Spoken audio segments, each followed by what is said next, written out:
الملك الودود مالك الملك موسع للعطاء الممدود لا عدد عاد لعطائه ولا أحد حاد لآلائه وهو أعلى أولاد آدم وحواء وأوحى إلى رسوله ما أوحى اللهم صل وسلم دائما على رسولك المكرم الأكرم سيد السماء وعلى آله الصلحاء السعداء أما بعد فأعوذ بالله من الشيطان الرجيم بسم الله الرحمن الرحيم الحمد لله رب العالمين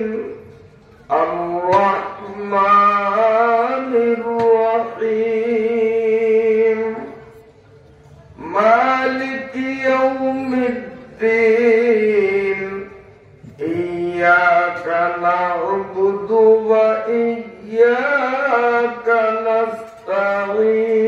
نستعين اهدنا الصراط المستقيم صراط الذين أنعمت عليهم غير المغضوب عليهم ولا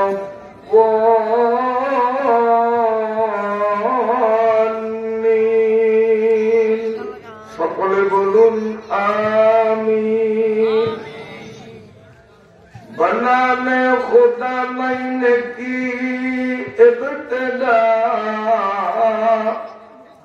मेहरबान रहमान दे इंतहा हर एक हम्द साबित बराए खुदा जो है सारे जहां का पालने वाला मेहरबान रहमान दे इंतहा वो मालिक है रोज जज़ा ओ सजा तेरी ही इबादत है करते फकत तुझी से है लेते इआनत फकत देखा तू हमेरा रहे मुस्तकीम के जिन पे किया है तू अपना नईम न रह उनकी जिन पे है तेरा गज़ब न रह उनकी जो गुमराह सब আবার বলুন আমিন এই ছোট বাচ্চারা এই মনুরা কথা বলুন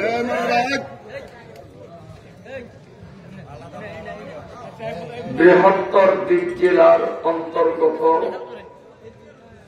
তজুমুদ্দিন থানাধীন শিবপুর খাসেরহাট বাজার চত্বরে বাজার সংলগ্ন মার্কাজুল উলুম মাদ্রাসা ও এতিমখানার উদ্যোগে 2 দিন ব্যাপী আয়োজিত বার্ষিক তাফসীরুল কোরআন মাহফিলের আজ প্রথম দিনের সমাপনী পর্বের শ্রদ্ধাভাজন সম্মানিত সভাপতি, অতিথিবৃন্দ, মহতারাম হযরত উলামায়ে কিরাম, শ্রদ্ধাভাজন বয়োজ্যেষ্ঠ মুরব্বীগণ, ইসলামী আদর্শে অনুপ্রাণিত নিবেদিত প্রাণ, সর্বস্তরের সর্ববয়সের সম্মানিত সুধী মণ্ডলী, দিনী ভাইয়েরা,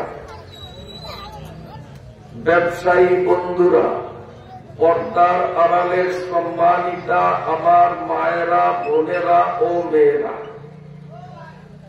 আমি আপনাদের মাঝে আমার ধারণা মতে একজন পরিচিত মানুষ। কি বলেন, আমার আপনারা চেনেন না?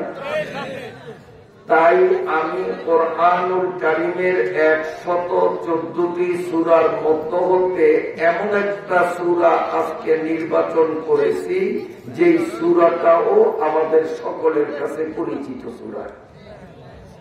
আমার তিলাওয়াতের মাধ্যমে আপনারা অবশ্যই বুঝতে পেরেছেন কোন সূরা পড়েছি। বলেন না, আরে সোজাটা বলেন, আলহামদুলিল্লাহ। সূরা ফাতিহা বললে কেউ চিনবে, কেউ চিনবে না।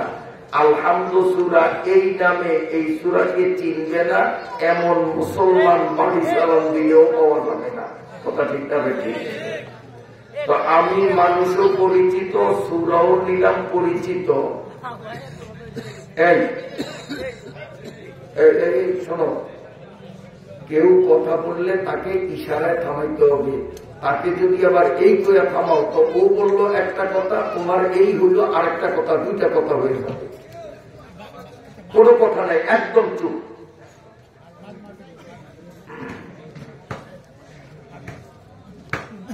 মজার একটা কথা শুনে এই ফাঁকে, এটা কিন্তু তফসিল না, এই ওর কথার কারণে বলতেছি। 3 ব্যক্তি নামাজে দাঁড়াইছে জামাতে, যেমন ইমাম তেমন মুক্তাদি।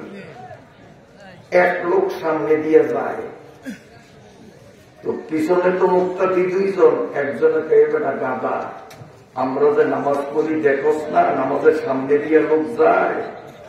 তো পাশের জনে ওরে জুতা দিয়ে বেটা নামাজের মধ্যে কথা কইলে নামাজ থাকি? নামাজ ঠান্ডা আছে, ঠান্ডা আছে। ইমাম সাহেব কয় আল্লাহ বাঁচাইছে, আমি একটাও কমুনা কথা, তোরা যত বারস কত একটারও নামাজ নাই। ইমাম সাহেবটা তো আছে নামাজ। হ্যাঁ, তো কাজী পোলা পাইনি কথা বলে আপনারা মুরব্বীরা যদি আবার বলেন এই, তাই কিন্তু ওয়াজ ওরটাও গেছে, আপনারটাও গেছে। মুখে কোনো কথা বলতে পারবেন না, ইশারা চোখ রাঙ্গানি দিবেন, সাউন্ড করবেন না। আজকের মাহফিলে আমরা বাস্তবতার নিরিখে বিচার করলে শ্রোতা পাইব 2 ধরনের। বলেন কয় ধরনের শ্রোতা? 2 ধরনের শ্রোতা। আমার কথাগুলো প্যান্ডেলে যারা আছেন, আউট অফ প্যান্ডেল যারা আছেন, উভয় পক্ষকে জোর অনুরোধ করছি মনোযোগ দিয়ে শোনেন। আজকের মাহফিলের শ্রোতা কয় প্রকার? 1 প্রকার যারা ময়দানের ভিতরে প্রবেশ করেছেন, বলেন আলহামদুলিল্লাহ। আরেক প্রকার ময়দানে এখনো ঢোকার মতো জায়গা বাকি থাকা সত্ত্বেও চিন্তা করতেছেন, আমি তো রাস্তার মোড়ে দাঁড়াই এই কথা বুঝতেছি, তো মাঠে কেন যাব? আমি তো দোকানে বসেই শুনতেছি, মাঠে কেন যাব? আমি তো বাড়িতে বসেই শুনতেছি, মাঠে যাওয়ার প্রয়োজন নাই। এই শ্রেণীর লোক তো মনে হয় আজকে নাই, সংখ্যায় আপনাদের চেয়েও বেশি। আপনারা যারা ময়দানে বসছেন, আমার মনে হয় বাস্তবতার বিচারে বলতে হবে ওদের সংখ্যা অনেক বেশি। এই 2 দলের মধ্যে কি পার্থক্য এটি আগে বলবো, তারপরে তফসির শুরু হবে। যে আপনারা ময়দানে আসার পরে জিতলেন না ঠকলেন, আর যারা এখনো ময়দানে ঢুকলো না, তারা জিতলো না, ঠকলো। আশা করি বাইরে যারা আছে অন্তরের কান দিয়ে ভক্তি ও বিশ্বাস নিয়ে যদি কথাগুলো শোনেন, ইনশাআল্লাহ এই উত্তর খাসেরাত বাজারে মুদি দোকান, কসমেটিকের দোকান, ঔষধের দোকান তো ভালো কথা, ছোট্ট একটা চীনা বাদামের দোকানও আশা করি খোলা থাকবে না। যদি না কথাগুলো মন দিয়ে শোনেন, কয়েক মিনিটের মধ্যে দেখবেন বাজার বন্ধ, সবাই মাহফিলে আসতে বাধ্য হবে। আল্লাহর কোরআন তাদেরকে আনবে ইনশাআল্লাহ, যদি থাকে কপাল ভালো। কারণ হয় যদি কপাল পোড়া, মেজবানিয়া বাড়িতেও লাগে না। সবাই দিয়ে কইবেন, দেখেন যে আমার গলাটা ভাঙ্গা, এই জন্য আপনার একটু ধাক্কা টুক্কা দিয়ে আগে দিলে তো মাল্লাটা তাড়াতাড়ি উঠবো। বেজাবিসের নিয়ম আল্লাহ ইনশাআল্লাহ। যদি ওনারা মন দিয়ে কথা শোনেন তো কেউ ওনাদেরকে বাধ্য করতে হবে না। স্বেচ্ছায় দোকানদার নিজের দোকান বন্ধ করতে বাধ্য হবে, নিজেই বন্ধ করবে। যারা এলোপাতারি ইতস্ত বিক্ষিপ্ত আছে, নিজ তাগিদেই তারা মাহফিলে আসবে। যদি না তারা ভক্তি ও বিশ্বাসের সাথে কথাটা শোনে, কথাটা আমার না, কথাটা আমাদের নবী। কথাটা কার? নবী আরবি ভাষায় বলছেন, আমি বাংলা ভাষায় নবীর কথাটা বুঝিয়ে দিতেছি, শোনেন। যারা প্যান্ডেলের ভিতরে এসে বসবে, যেমন আপনারা বসছেন, এই মানুষগুলো বসার সাথে সাথে 3টা পুরস্কারে পুরস্কৃত হয়ে গেছে। কয়টা? আপনাদের কাছে আমি এই 3টা পুরস্কারের কথা বলার আগে একটা দাবি করব। আপনারা আলহামদুলিল্লাহ অনেক মানুষ ঠোক দেখলে দেখা যায় যে পানের অভ্যাস আছে, অনেকে আছে না এরকম মানুষ? আমার ঠোঁটের দিকে তাকিয়ে দেখেন, আমিও মাশাআল্লাহ কম খাই না, ডেলি 1 বিরাট 250-300 টাকা পানের বিরাট, তারপরও ডেলি 1 বিরাট লাগে আমারও। তা আমি আপনাদের সে কম খাই না, বরং বেশি খাই। আমার সামনে যদি আপনারা কেউ পান নাড়াচাড়া করেন, তা আমি যেহেতু পানের পোক আপনাদের চেয়েও বেশি, কারণ আপনারা 1 বিঘা কিনলে 3 দিন যায়, আবার দৈনিক লাগে 1 বিঘা। তাইলে আমি আপনাদের চেয়ে পান বেশি খাই। আমার সামনে যদি পান লাড়েন তো কোরআনের তাফসীরের থেকে আমার নজর পানের দিকে যাবে, আস্তে বয়ান বন্ধ হয়ে যাবে। এর জন্য যারা পান নাড়াচাড়া করবেন তারা দায়ী, আমি কিন্তু দায়ী না। এই জন্য আমি যখন আমার পানের উপরে 144 দ্বারা জারি করছি, যতক্ষণ তাফসীরুল কোরআন মাহফিলে আল্লাহ আমাকে রাখবেন, আমি চা পান খাওয়ার নিয়ত করি নাই, খাবো না। আপনারাও আমার সাথে যদি একমত হন তো সূরা ফাতিহার তাফসীর শুরু হবে, নইলে আগের ভাগে এখনই বিদায় ছুটি। কি বলেন? খাওয়া খাই চলবে? একসাথে 2 গীত চলে না, হয়তো তাফসীর চলবে, নাইলে খাওয়া খাই চলবে। রাগ করছেননি? রাগ করছেননি? আল্লাহ তাআলা আমাদের তৌফিক দান করেন। গভীর রাগ করবো না, অল্পতে ইনশাআল্লাহ ছুটি দিব। ময়দানে এসে যারা বসছেন তারা কয়টা পুরস্কার পাইছেন? 3টা। কি কি? 1 নম্বর, এই ময়দানের ভিতরে ঢুকিয়া বসার সাথে সাথে 1000 রাকাত নামাজের সওয়াব আমল নামায় লেখা হয়ে গেছে। আর যারা ময়দানে জায়গা থাকা সত্ত্বেও এখনো দোকানে বসা আছে, রাস্তায় বসা আছে, একই বয়ান আপনারা যা শুনবেন তারাও তাই শুনবে, কিন্তু 1 রাকাত নামাজের সওয়াবও তাদের কপালে জুটল না। শুধু ময়দানে বসার কারণে 1000 রাকাত নামাজের সওয়াব আল্লাহ তাআলা আমলনামার মধ্যে দিয়ে দিচ্ছেন। ময়দানে আসি আপনারা ঠকলেন না জিতলেন? 1000 রাকাত নামাজ পড়িয়া চাইেন মজাটা কেমন লাগে। রমজানে 20 রাকাত তারাবি, তাও সূরা তারাবি একটু সূরা দিয়া আল্লাহু আকবার খালি উড়ান নামে, তাই মাথা কোমর ধরিয়া যায়। 1000 রাকাত নামাজ পড়া তার ঠিকানি ব্যাপার না। ময়দানে যিনি বসছেন তিনি 1000 রাকাত নামাজের সওয়াব পেয়ে গেছেন। আপনারা খুশি না বেজা? অন্তর থেকে বলেন আলহামদুলিল্লাহ। পুরস্কার কয়টা গেল? কয়টা? আর আছে 2টা। 2 নম্বর, 1000 রোগী দেখার সওয়াব আপনাদের আমলনামার মধ্যে লেখা হয়েছে। কয়জন? কয়জন? বলে 1000 রোগী দেখার সওয়াবটা কি, এইটাও তো বোঝার দরকার। আরেক হাদিসে নবীজি বলেন, যেই ব্যক্তি একজন রোগী দেখার জন্য সকালে রওনা দেয়, সকাল থেকে নিয়ে বিকাল পর্যন্ত, আর যদি রোগী দেখার জন্য বিকালে রওনা দেয় তো বিকাল থেকে পরদিন সকাল পর্যন্ত ওই লোকটার জন্য 70,000 ফেরেশতা মাগফিরাতের দোয়া করে। তো আপনারা যে যখন এই মাহফিলের হোগলায় বসছেন তখন থেকে নিয়ে 12 ঘন্টা ঘড়ির হিসাবে, যে যখন বসছেন তখন থেকে নিয়ে টানা 12 ঘন্টা 70,000 ফেরেশতাদের দোয়ার মালিক হয়ে গেছেন। দোয়া আপনাদের জন্য চলতে আছে। আর যারা এখনো দোকান খোলা রাখছে, রাস্তায় আছে, বাড়িতে আছে, একজন ফেরেশতার দোয়াও তাদের কপালে জুটল না। আর যারা ময়দানে আসলাম, কতজন ফেরেশতার দোয়া পাইলাম? কতজন? 70,000 ফেরেশতার দোয়া। দোয়া চলবে কয় ঘন্টা? আমরা তো হয়তো 1-1.5 ঘন্টা পরে মাহফিল শেষ করব, বাড়ি গিয়ে ঘুমাবো, কিন্তু এই মাহফিলে বসার কারণে 70,000 ফেরেশতার দোয়া যে শুরু হয়েছে, ঘড়ির কাঁটার হিসাবে 12 ঘন্টা না হওয়া পর্যন্ত ফেরেশতারা দোয়া বন্ধ করবে না।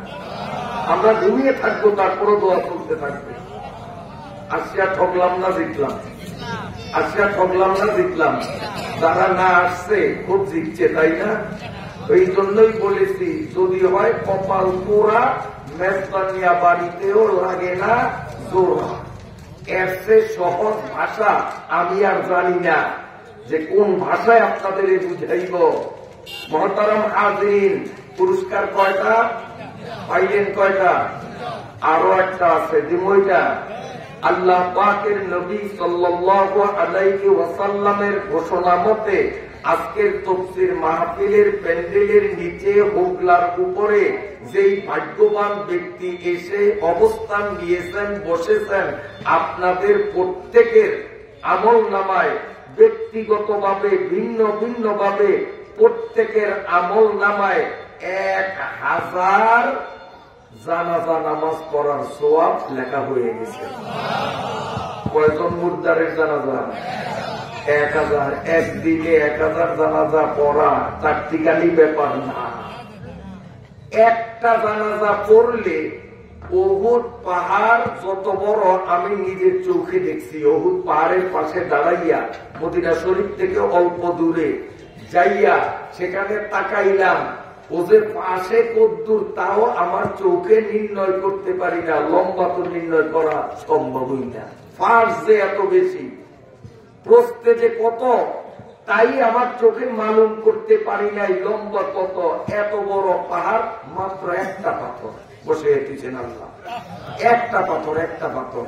আমার আল্লাহ কত বড় কুদরতের মালিক। গজলের মাধ্যমে আমরা মোটামুটি লক্ষ্য করেছি, ঠিক না? একটা পাথর বসে রাখছেন, উহুদ পাহাড় নিজ চোখে দেখে আসছে। এই উহুদ পাহাড়টা যত বড়, আল্লাহ তাআলা একটা জানাজা যে পড়বে তাকে অত বড় একটা সওয়াব দেন।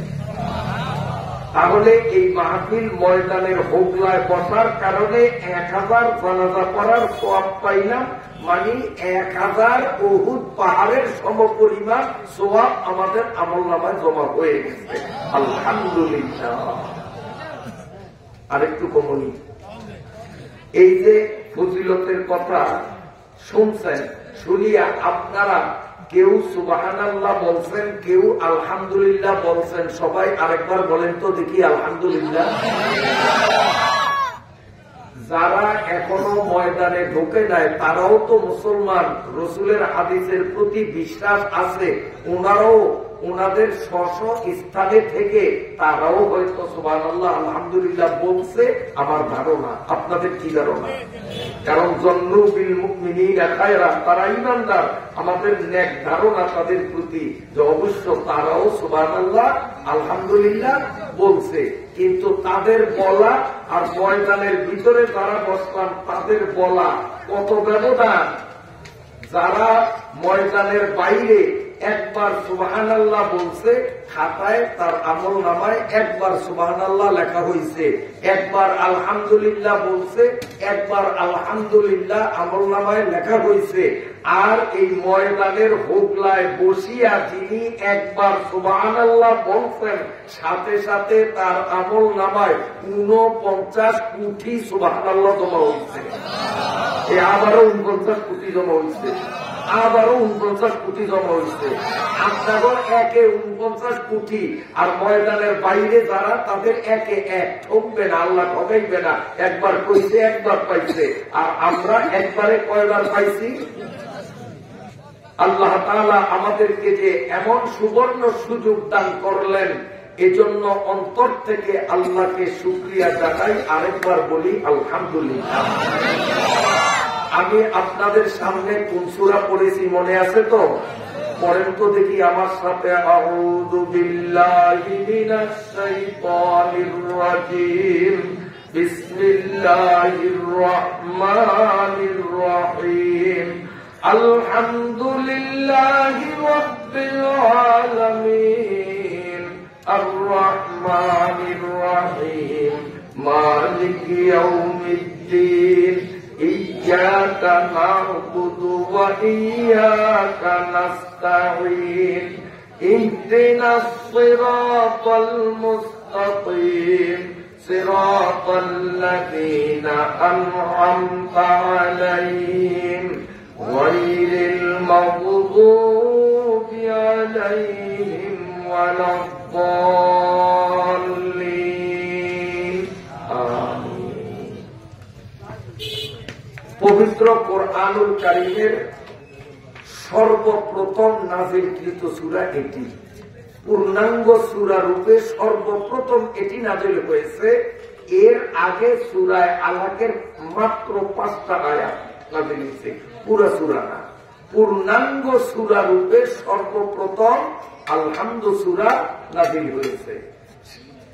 এই আলহামদু সূরাটা কত বরকতময়, তাফসীরের কিতাবে লেখে কোন মুসলমান যদি সহি শুদ্ধভাবে মাত্র একবার আলহামদু সূরা পড়ে সঙ্গে সঙ্গে তাওরাত, জবুর, ইনজিল, 30 পারা কোরআন, এই আসমানি 4 কিতাব এক বৈঠকে বসিয়া 4টা কিতাব খতম দিলে যেই পরিমাণ সওয়াব, আলহামদু সূরা পড়লেই ওই পরিমাণ সওয়াব।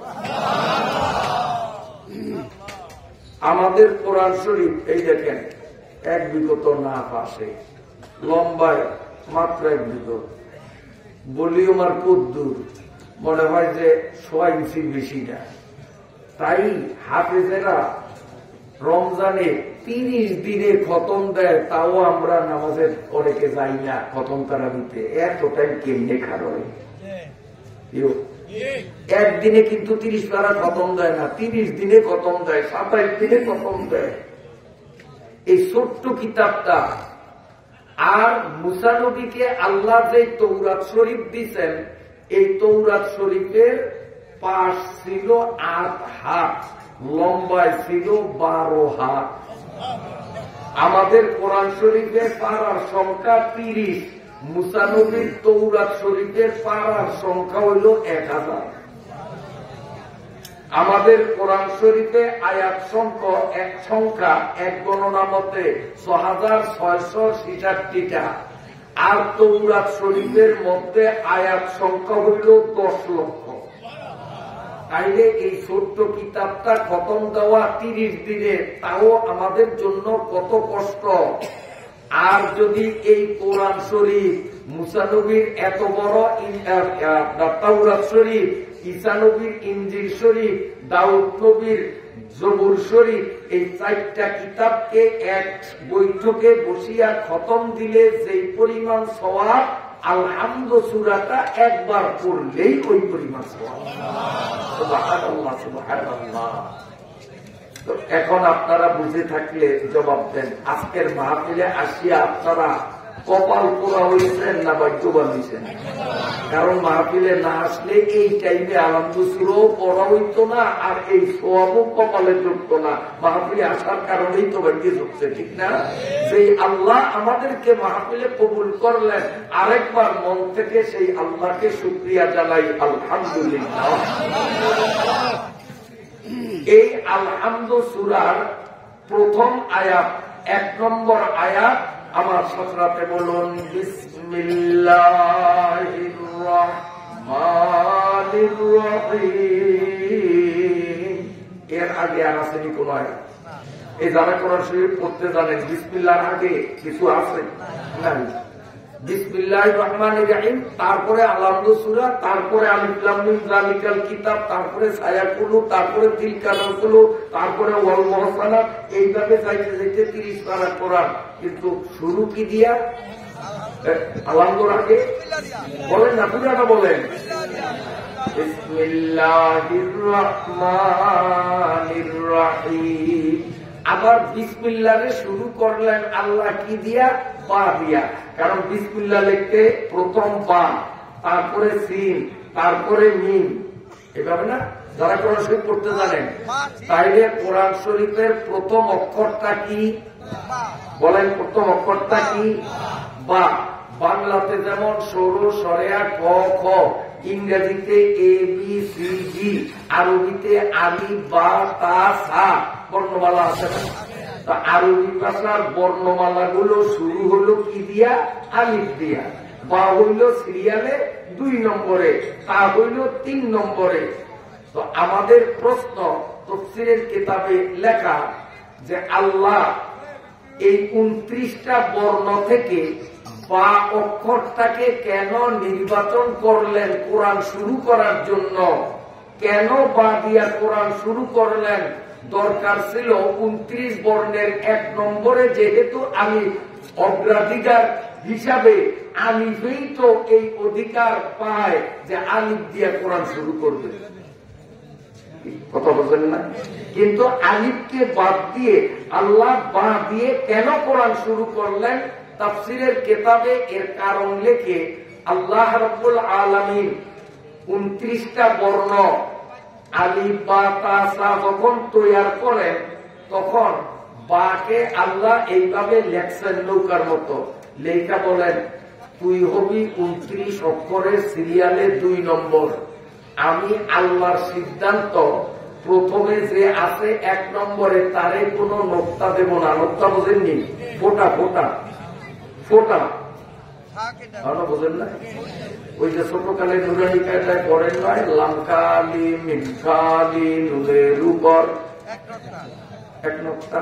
আর এখন শহরে না, গ্রামগঞ্জেও অনেক জায়গায় দেখা যায়, আল্লাহ মাফ করুক বলতেও লজ্জা লাগে, 1 শ্রেণীর বখাটে মহিলাদের দিকে তাকাইলে পেটখালি পিটখালি কপালেতে কয় নোক্তা কয় না? আপনাদের কাছে নাই মনে হয়, না থাকলেই ভালো। এবার ডক্টর বলছেন তো, ফোটা ফোটা। আল্লাহ বলেন, বা আমি তোরে একটা নোক্তা দিব, তোর জন্য একটা নোক্তা বরাদ্দ। আর না, আল্লাহ বলেন আমি তোরে নোক্তা দিব, প্রথম আমি এটারে কোনো নোক্তা দিব না, আর তোরে আমি নোক্তা দেওয়ার ইচ্ছা করছি। এখন নোক্তা কয়টা নিবি? তোর দাবি কয়টা পাস? যদি এমন প্রশ্ন আল্লাহ আমারে আপনারে করতো, তো আমরা আল্লাহর কাছে চাইতাম কি যে আল্লাহ সংখ্যা গুনতে গুনতে একবারে লাস্ট যে সংখ্যা আমারে অতটা দেয়। কারণ আমাদের যত হয় আরো লাগে, যত হয় তার মাত্র 2 ঘন্টা জমি থাকলেই খোরাকি চলে, ফ্যামিলি সদস্য কম, 2 কানি কেনার পরেও সুদের উপর টাকা লয়, আরো 1 কানি কেনার জন্য।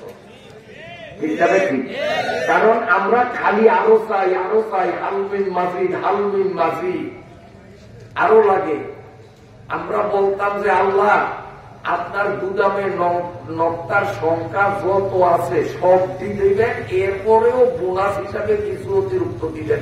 আমরা চাইতাম এইরকম। কিন্তু বাইরে কি কয় জানেন? আল্লাহ নক্তা যখন আমারে দিবেন আর আমাকে জিজ্ঞেস করেন কয়টা দাবি করি, আপনার কাছে আমি যা দাবি করি তা দিবেন? আল্লাহ বলে হ্যাঁ, তুই যা দাবি করবি আমার নোকটার অভাব নাই। কয় কোটি দাবি করবি? যতটা দাবি করবি আমি তোরে ততটাই দেব নোকটা। বা কয় আল্লাহ বেশি লাগবে না, আমি খালি নোকটা চাই। সুবহানাল্লাহ করে।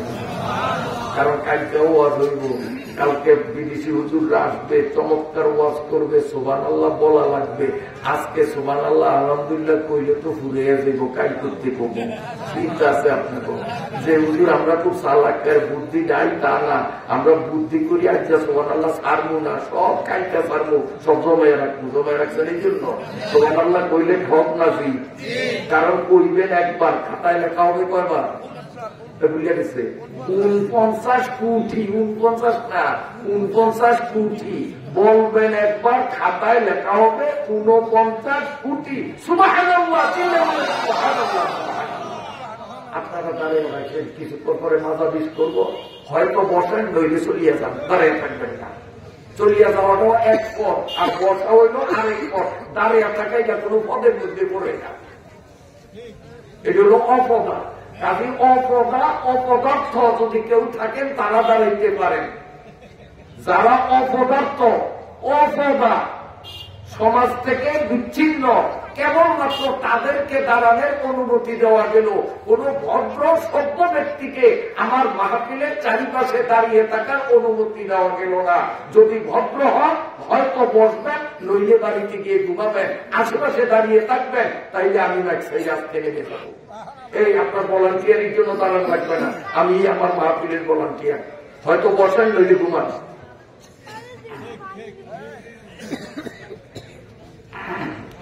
লাঠি দিয়া পিঠে জোর করিয়া ভলান্টিয়ার দিয়া ধরিয়া আনিয়া বাড়িতে ওয়াজ শুনাইতে হবে, এমন দায় ঠিকই নয়। যদি আল্লাহর বন্দারা মন থেকে আল্লাহর কালামকে দিলে, মনে, প্রাণে মহব্বত করে যদি বয়ান শুনতে চায়, ইনশাআল্লাহ আমি আছি, রাত আছে, আপনারা আছেন, চলতে থাকবে, কোনো সমস্যা নাই। আর যদি বিশৃঙ্খলা করিয়া কোরআনের মাহফিলের অসম্মান করেন, 1 সেকেন্ডের মধ্যে আমি মাইক ছাড়তে বাধ্য হবো। আছেন, তাহলে সামনে চলি। বা আল্লাহর কাছে কি বলছে? নোকটা কয়টা দাবি করছে? আল্লাহ কয় কি রে বা, আমার বুঝাবে কি নোকটার অভাব আছে? এমন একটা অপার, এমন একটা সুযোগ, তুই খালি একটা দাবি করবি, আরো তো বেশি চাইতে পারতি। আল্লাহ বলে ও এইগুলা কিন্তু তফসিলের কিতাবে লেখা আছে, আরবি ভাষায় লেখা, আমি বাংলা ভাষায় বলতেছি। আল্লাহ তাআলা বাকে বলে তুই খালি একটা চাইবি, লোকটা কি আমার কাছে অভাব আছে? বাকর বাবু আমি বুঝিয়া শুনিয়েই একটা চাইছি, এমনি চাই নাই, ভুলে চাই নাই। কি বুঝছ? যেহেতু আপনি এক। আল্লাহ কয়জন? আল্লাহ কয়জন? উনি অসুস্থ, স্বাস্থ্য খারাপ, এদিকে চলে যায়, এজাজত আছে। কারো যদি এরকম অসুস্থতা থাকে, তো আপনি এখানে থাকলে যদি মনে করেন যে আপনার রোগ বাড়িয়ে যাওয়ার সম্ভাবনা, তো আস্তে চলে যাবেন, কোনো অসুবিধা নেই, আমি বদদোয়া দেবো না, বেজার হবো না। কিন্তু উজোর নাই, সুস্থ মানুষ যাইবে, সেই অনুমতি কিন্তু নাই। বসছেন যখন, মুনাজাত পর্যন্ত থাকতেই হবে, এটা আমার দাদা। অসুস্থদেরকে অনুমতি দেওয়া গেল। পেশাবের প্রবল চাপ, পায়খানার প্রবল চাপ, তাদেরকে অগ্রিম অনুমতি, অগ্রিম অনুমতি। কিন্তু কোন উজোর নাই, চলিয়া যাবেন, তাহলে আল্লাহর কালামের সাথে বেয়াদবি হবে, ঠিক না? আপনার আমার কথার মনে হয় বেজার, খুব মজার আলোচনা আসতেছে। বা নকটা কয়টা দাবি করছে? কয়টা? বার কয় আল্লাহ বুঝিয়া শুনলি আমি একটা চাইছি। কি বুঝছো? আমি লক্ষ্য করছি যে আপনি তো ওয়াহদাহু লা শারীকা লাহু, আপনি এক। এই জন্য আমি লোকটা একটা চাইছি, যাতে আপনার সাথে মিল হয়, আমার সাথে আপনার সাদৃশ্যতা হয়, সামঞ্জস্যতা হয়, আপনার সাথে একটু মিশার জন্য আমি লোকটা উঠতে চাইছি। বন্ধুরা আমার, আল্লাহ রাব্বুল আলামিন আবার জিজ্ঞাসা করেন, বা আমি এক একক তাই তুই লোকটা একটা চাইলি, একত্ববাদকে গুরুত্ব দিলি, শিরিক অপছন্দ করলি, আমি তোর উপরে খুশি। এখন তোর ইচ্ছা নকশাটা তোর উপরে বসাবো না নিচে বসাবো, কোন জায়গায় দিলে তুই খুশি হস? কথা বলছে বলে মামুন, নকটা যখন একটাই দিবেন, দয়া করিয়া নকটাটা উপরে না দিয়া আমার নিচেই দিয়েন। ব্যাপার কি, তোর উপরে এত জায়গা খালি, বিশাল মাহাজনী নৌকার মতো বড় কইরা তোরে বানাইলাম, কয়েকশো নকটা দিলেও সমস্যা ছিল না, ভিতরে জায়গা থাকতে তুই নকটা নিচে কেন চাইলি? বা বলে বাবু, নকটা যদি উপরে আসে, আমার মধ্যে 29টা পণ্যের ভিতরে আমি বায়ের মধ্যে আত্মগরিমা গৌরব আসতে পারে। কি কম, নকটা আমার উপরে, আমার মধ্যে একটা গরিমা আসতে পারে। আর আমি জানি আত্মগৌরব, অহংকার, দেমাগ, আমিত্বকে আপনি পছন্দ করেন না। এজন্য আমি যাতে চিরকাল বিজয়ী হয়ে ছোট্ট হয়ে থাকতে পারি মাবুদ, এজন্য আমি আপনার কাছে অনুরোধ করলাম নকটাটা নিচে নামাইয়া দেয়। তাই পেশায় তাবুয়া গো তাই পেশা এসে তাবুয়া হর কে খুদরা কম জানাত মরদা সওয়া। এখানে দুইটা জিনিস শিক্ষণীয়।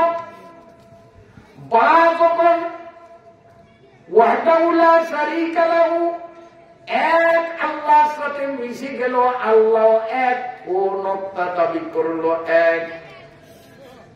আল্লাহ রাব্বুল আলামিন বলেন, ও বা তুই আমার সাথে মিশার কারণে আমি আল্লাহ তোর পজিশন, তোর মর্যাদা এত বাড়াইয়া দিলাম। আমার 30 পারা কোরআন তোকে দিয়েই আমি শুরু করব। 29 বর্ণের আর একটারেও শুরুতে জায়গা দিব না। তোর এই একের সাথে মিলার কারণে, ওয়াহদাহু লা শারীকা লাহুর সমর্থনের কারণে, শিরিক মুক্ত হওয়ার কারণে আমি আল্লাহ তোর দাম বাড়াইয়া দিলাম। আমি আমার কোরআন শুরু করব বা তোরে দিয়া বলেন বিসমিল্লাহির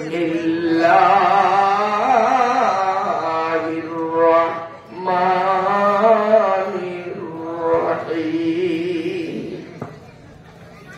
قال النبي صلى الله عليه وسلم من تواضع لله رفعه الله মান তাওয়াযা লিল্লাহ রাফাহু আল্লাহ।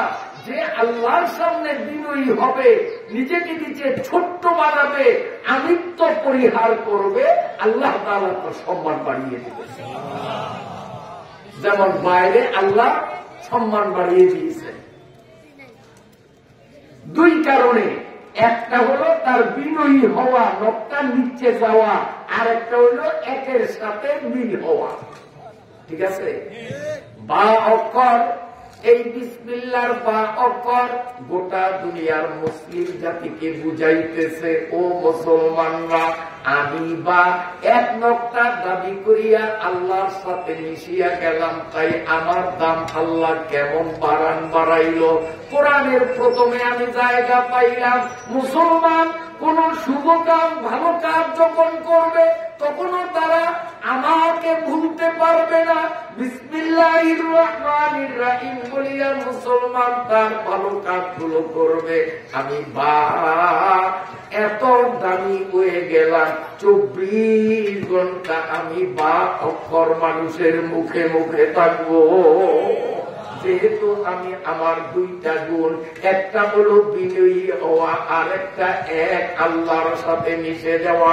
ওটা দুনিয়ার মুসলমানরা, তোমরা যদি শিরক পরিহার করে এক আল্লাহর সাথে আল্লাহর বন্দেগী করে যদি এক আল্লাহর সাথে মিশে যেতে পারো, আমি বায়ের মান যেমন বেড়ে গেছে, তোমাদের মান আল্লাহ অনুরূপ বাড়িয়ে দেবে। আল্লাহর সাথে মিশো, আল্লাহর সাথে মিশো, দাম বাড়বে। বা অক্ষরে বিসমিল্লাহ বা অক্ষরে বুঝায়। আমাদের কওমি মাদ্রাসায় কিতাবুল কালিয়ুমি নামে আরবি ভাষায় রচিত একটা কিতাব পড়ানো হয়। মূল কিতাবটা আরবি ভাষায়। আল্লাহ শুকরিয়া, আপনাদের দোয়ার জন্য বলছি, কোন অহংকার গৌরবের জন্য নয়। এই আরবি কিতাবটার ব্যাখ্যা গ্রন্থ ও অনুবাদ গ্রন্থ ভারত উপমহাদেশের মধ্যে সর্বপ্রথম আমি লিখছি উর্দু ভাষায়। আমার লেখা এতখানি মোটা।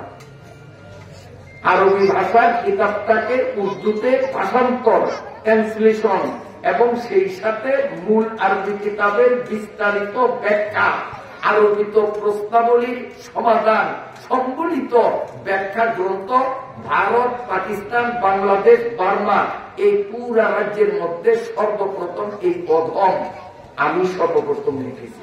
দ্বিতীয় নম্বরে নোয়াখালী মাওলানা আবু তাহের নামে এক আল্লাহর বুজুর্গ বলি আছেন, আল্লাহর বন্ধু, সে মাওলানা আবু তাহের সাহেব নোয়াখালী 19 সেকেন্ড নম্বরে এখনো তৃতীয় কোন ব্যক্তি এই কিতাবের ব্যাখ্যা গ্রন্থ লিখছে বলে আমার জানা নাই।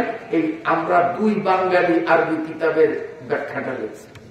সেই কিতাবের মধ্যে, মূল কিতাবের মধ্যে একটা ঘটনা আছে, বলবো? তাহলে বিসমিল্লাহর ব্যাখ্যা বোঝা সহজ হবে। আল্লামা শায়েখ শিহাবুদ্দিন রাহমাতুল্লাহ আলাইহি কর্তৃক প্রণীত মূল কিতাব কিতাবুল কালিয়ুমের মধ্যে লেখে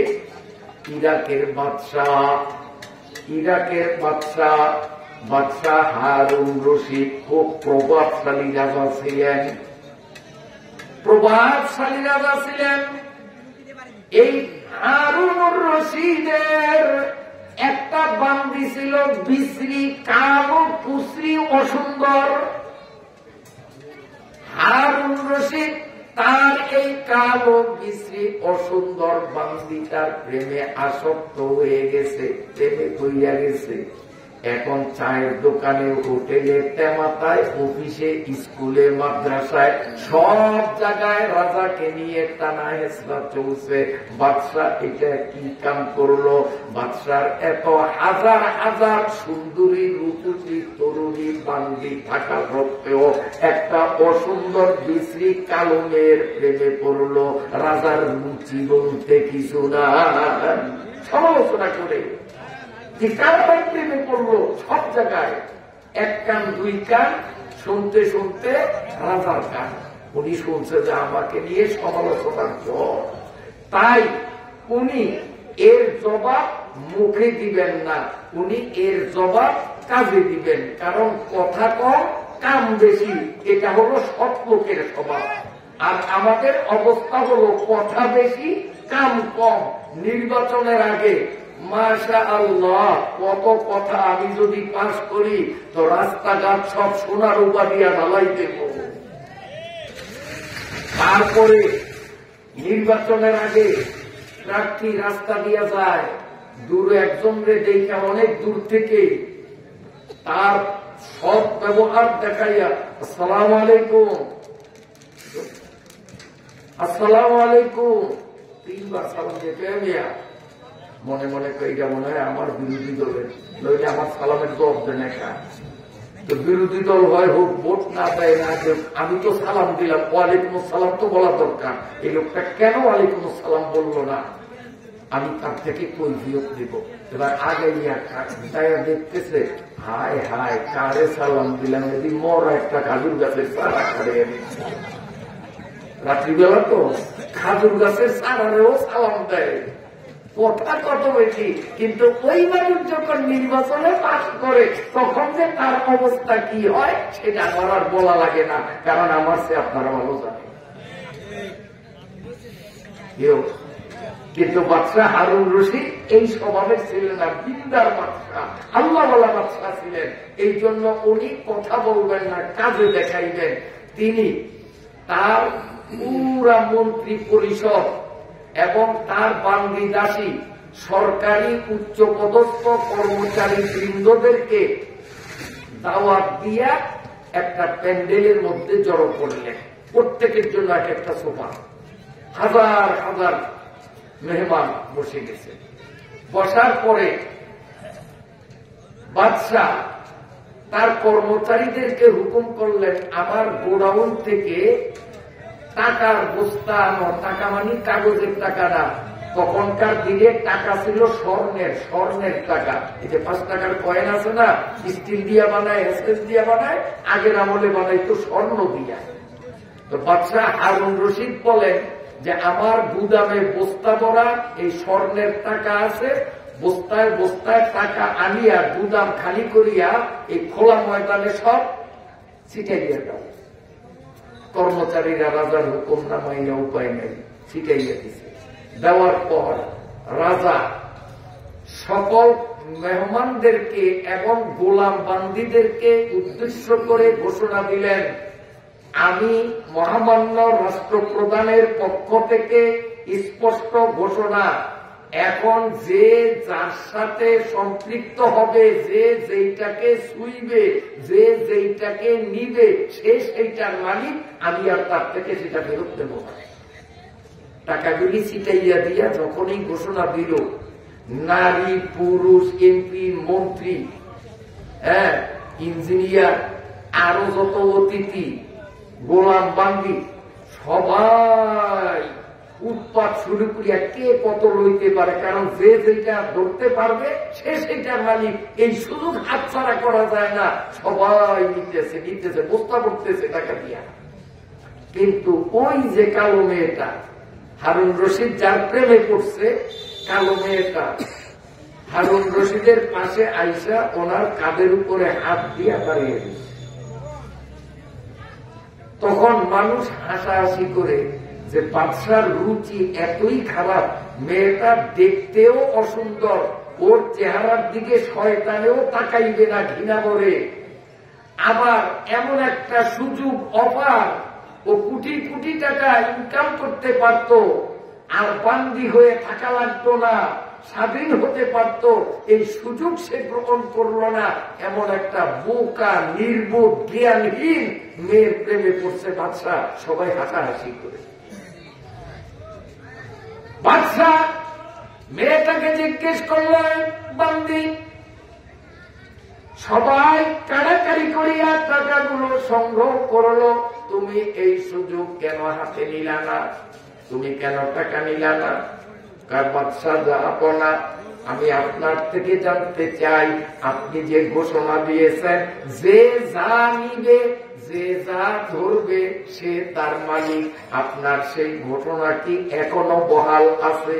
হ্যাঁ, হাকিম লড়ে তো হুকুম লড়ে না, আমার সিদ্ধান্ত ঠিক।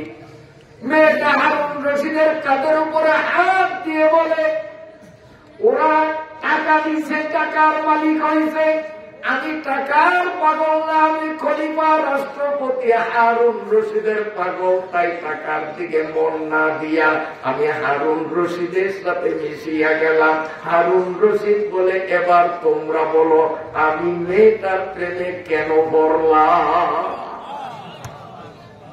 তার কারণ, আমি যদি হারুন রশিদের মালিক হইয়া যাই তার ঘোষণা মতে, তাহলে হারুন রশিদের ধনভাণ্ডার সব আমার।